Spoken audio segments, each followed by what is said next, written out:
For 30 years, Johnny Carson wasn't just the host of The Tonight Show.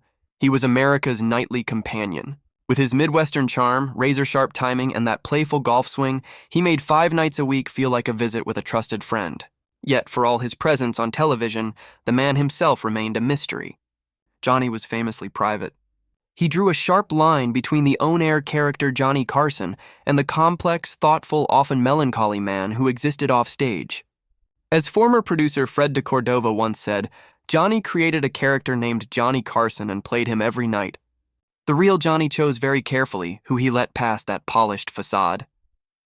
That same selectivity extended to his guests. Across The Tonight Show's historic run, nearly 22,000 people sat across from him. But only a handful earned Johnny's genuine respect, admiration, and on rare occasions, his trust. These chosen few weren't just guests. They were Johnny's guests.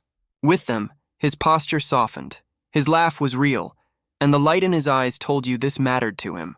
Let's revisit those final words, the private and public exchanges that reveal the real Johnny Carson, the man behind the desk. Bob Hope was an institution. With his machine gun joke delivery, his USO tours, and his place in American comedy, he was a pioneer Johnny grew up watching. On camera, Carson always treated him with the reverence owed to a trailblazer. But behind the curtain, things were more complicated. As Hope aged, he leaned heavily on cue cards and rehearsed material. Carson, who prided himself on spontaneity, found those segments stiff and difficult. Johnny respected Bob's legacy enormously, recalled one staff member. But privately, he thought Hope's style had grown outdated. Still, Carson never let those doubts show. On Hope's last Tonight Show appearance, Johnny walked backstage and told him, "Thanks for everything, Bob. You never missed ever." It was classic Carson acknowledging Hope's unbroken professionalism, even if he longed for more improvisation. Dean Martin could make Carson crack like few others. With his glass in hand, his sly smile, and his famously happy drunk stage persona, Dino brought a looseness Johnny clearly admired. Martin never treated the talk show format as sacred. He'd miss his chair on purpose, derail Johnny's questions, or wander into playful nonsense, and Carson loved it. On Martin's final visit, Johnny told him warmly, "Don't change, Dino. The world needs at least one guy who never takes it seriously." That summed up Carson's admiration. Dean embodied the carefree joy Johnny himself, bound to his desk each night, may have secretly envied. By the time George Burns was still appearing on The Tonight Show in his 90s, Carson saw him as living comedy royalty. Burns had started in vaudeville, bridging the world Johnny studied as a young comic to the television age. Unlike most guests, Johnny would prepare extensively for Burns, researching and crafting thoughtful questions. He approached George's visits more like a student than a host, said one writer. On air, Carson once told him, "George, you're the only guy I know who gets funnier every year." Backstage, he added that Burns made him believe age was just another punchline. For Johnny, always conscious of his own place in comedy's timeline, Burns was proof that the craft could evolve with you, not pass you by. When Lucille Ball sat across from Johnny, it felt less like an interview and more like two legends sharing space. Lucy had changed the sitcom forever. Johnny had redefined late night. Together they were equals, and he treated her that way. After one of her last appearances, Carson told her privately, "You're the real deal, Lucy. Always were." That was as pure an acknowledgement as Johnny ever gave. When Ball passed in 1989, Carson broke his own rule of emotional distance. He devoted part of The Tonight Show to a heartfelt tribute. He rarely revealed his feelings for celebrities on air. For Lucy, he made an exception.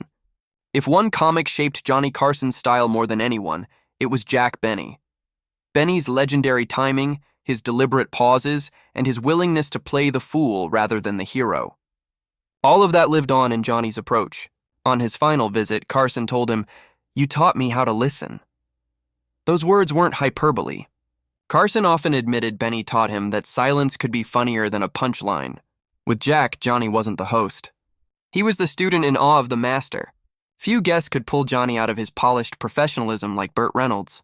Their friendship was built on playful chaos, water fights, shaving cream ambushes, and banter that went completely off script. Carson loved it. "Burt gets the game," he once said. Most guests don't. Reynolds understood that the best TV moments weren't rehearsed. They were real. During Burt's final appearance, Johnny laughed and said, "Don't ever stop coming back." Bert, I need someone to keep me honest. For a man who disliked losing control, Carson treasured the rare guest who could surprise him in the best way. Carol Burnett could make Johnny bend his own rules. When she came on, he let her run long, interact with the audience, even hijack parts of the show. He trusted her completely. She never disappointed. One producer recalled, he'd say before her segment, "Just let Carol do whatever she wants." Backstage after her last appearance, Carson told her, "If I could build a show around just one person, it would be you." With Carol, Johnny didn't just host. He collaborated and he adored every minute of it. Carson and Bob Newhart were kindred spirits. Both relied on understatement, perfect timing, and finding humor in the ordinary. "Bob's the most effortlessly funny man I know," Johnny once said. That was the highest praise he could offer, because effortlessness was exactly what he strived for every night. Off camera, the two even played golf together, a rare invitation into Johnny's private life. After Newhart's last show appearance, Johnny told him quietly, "Nobody made it look easier, but I know how hard you worked." It was respect from one craftsman to another. Among thousands of interviews, one stands above all. In 1981, Jimmy Stewart visited The Tonight Show and read a simple poem about his beloved golden retriever, Bo, who had recently passed. As Stewart finished, Johnny's eyes filled with tears. He whispered, "Thank you for sharing that, Jimmy." It was one of the only times Carson let his guard down on national television. Backstage, he embraced Stewart and said, "I'll never forget that. You just gave us something real." For a man known for restraint, that moment was extraordinary. Stewart had opened a door Johnny rarely allowed anyone to enter. These final exchanges reveal more than Johnny's favorite guests. They tell us what he valued most: craftsmanship, authenticity, warmth, and the courage to be real. He admired Benny's timing, Burnett's joy, Newhart's subtlety, and Stewart's vulnerability.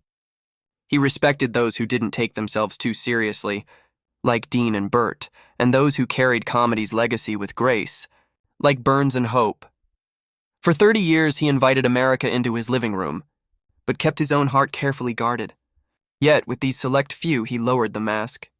And in those fleeting moments, whether through a laugh, a tear, or a quiet word, we glimpsed the real Johnny Carson.